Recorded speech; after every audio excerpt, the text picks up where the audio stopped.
அனைவருக்கும் வணக்கம். தெய்வீக பலன்கள் சேனல் சார்பாக தங்களை அன்புடன் வரவேற்கிறோம். இன்று நம் காணொலியில் காண விரும்புவது விநாயகர் சதுர்த்தி என்று என்னவெல்லாம் செய்யக்கூடாது, எதெல்லாம் செய்யலாம் என்பதை பற்றி இந்த காணொலியில் பார்க்கலாம். வாருங்கள் காணொலிக்கு செல்லலாம். மறக்காமல் ஒரு சப்ஸ்கிரைப் செய்யவும். விநாயகர் சதுர்த்தினால் தமிழகம் முழுவதும் ஆந்திரா, தெலுங்கானா, கர்நாடகா, மகாராஷ்டிரா உள்ளிட்ட மாநிலங்களுக்கு வெகு விமர்சையாக கோலாகலமாக கொண்டாடப்படுவது வழக்கம். பல இடங்களில் பந்தல் அமைத்து விநாயகருக்கு பலவிதமான சிலைகளை நிறுவி பூஜை செய்து வழிபடுகிறார்கள். பிறகு 10 நாட்கள் உற்சவம் முடிந்ததும் அந்த விநாயகர் சிலையை ஊர்வலமாக கொண்டு சென்று கடல் அல்லது நீர்நிலையில் கரைப்பார்கள். இதனால் நம்முடைய வினைகள், துன்பங்கள் அனைத்தும் கரைந்து ஓடிவிடும் என்பது ஐதீகமாகவே பற்றுப்பட்டு வருகிறது. தற்போது இந்த நிலை 3 நாட்களில் விநாயகரை கொண்டு போய் கரைக்கும் நிலை ஏற்படுகிறது. 3/4 அடி துவங்கி பல அடி உயரம் வரையிலான விநாயகர் சிலைகளை பக்தர்கள் வாங்கி வந்து பூஜை செய்து வழிபாடு செய்கிறார்கள். விநாயகர் மீதான பக்தியை வெளிக்காட்டும் விதமாக சாதாரண மக்களும் தங்களின் வீடுகளில் பலவிதமான விநாயகரை அலங்கரித்து விதவிதமான விநாயகர் சிலைகளை வாங்கி வழிபடுவது வழக்கத்தில் இருக்கிறது. வெள்ளை நிற விநாயகரை வாங்கி வழிபடும்போது அதிர்ஷ்டத்தை தரும் என வாஸ்து சாஸ்திரம் கூறுகிறது. இதனைத் தொடர்ந்து மக்கள் அனைவரும் வெள்ளை நிற விநாயகரை வாங்கி வழிபடுகிறார்கள். முக்கியமாக கிருஷ்ண ஜெயந்தி முடிந்த கையோடு நாடு முழுவதும் பாரம்பரிய பிள்ளையார் சதுர்த்தி கொண்டாடுவது வழக்கத்தில் இருக்கின்றன. இது 10 நாட்கள் உற்சவமாக கொண்டாடப்படும் பண்டிகையாக இருக்கிறது. முக்கியமாக விநாயகர் சதுர்த்தி பல்வேறு வண்ண விளக்கம், அலங்கார பொருட்கள், பல வண்ணங்களில் விநாயகர் சிலைகள், மாவிளை தோரணங்கள் உள்ளிட்டவை தற்போது விற்பனைக்கு இருக்கின்றன.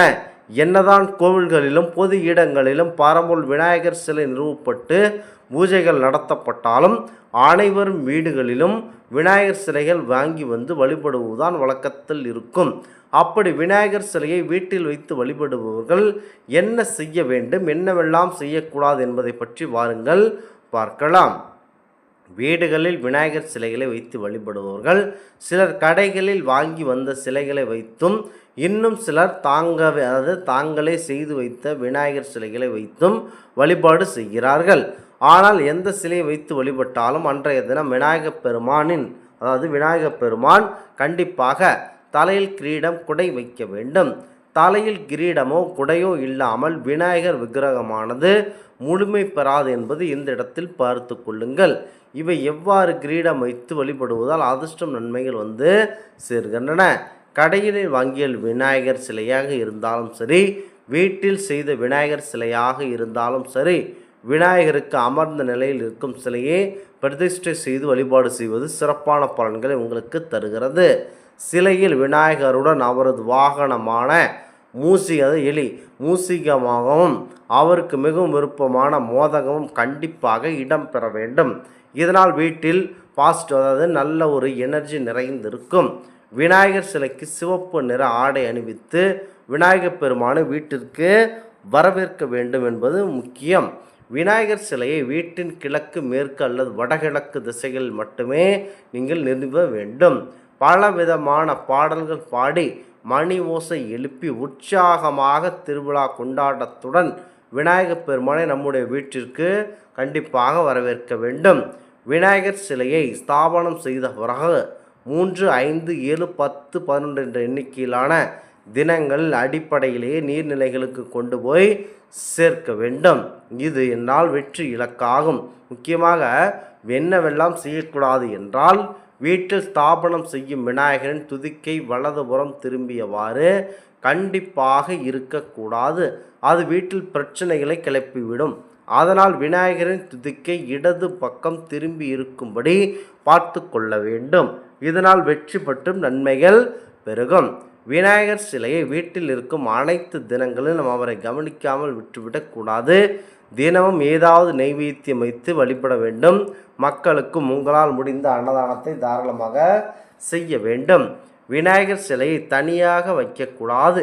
வீட்டில் எத்தனை சிலைகள், அதாவது வீட்டில் எத்தனை விநாயகர் சிலை வேண்டுமானாலும் அதோடு லக்ஷ்மி தேவியின் சிலை அல்லது சிவன் பார்வதி முருகன் யாருடைய சிலையாவது சேர்த்து தான் கண்டிப்பாக வைக்க வேண்டும். கற்பூர ஆர்த்தி காட்டி பூஜை செய்யாமல் பாரம்பரிய விநாயகர் சிலையை எடுத்து சென்று ஒருபோதும் கரைக்கக்கூடாது. வீட்டில் விநாயகரை வைக்கும்போது அதாவது வெங்காயம் பூண்டு உள்ளிட்ட தாஸ்மிக உணவுகளை உட்கொள்வது தவறான செயலாகும்.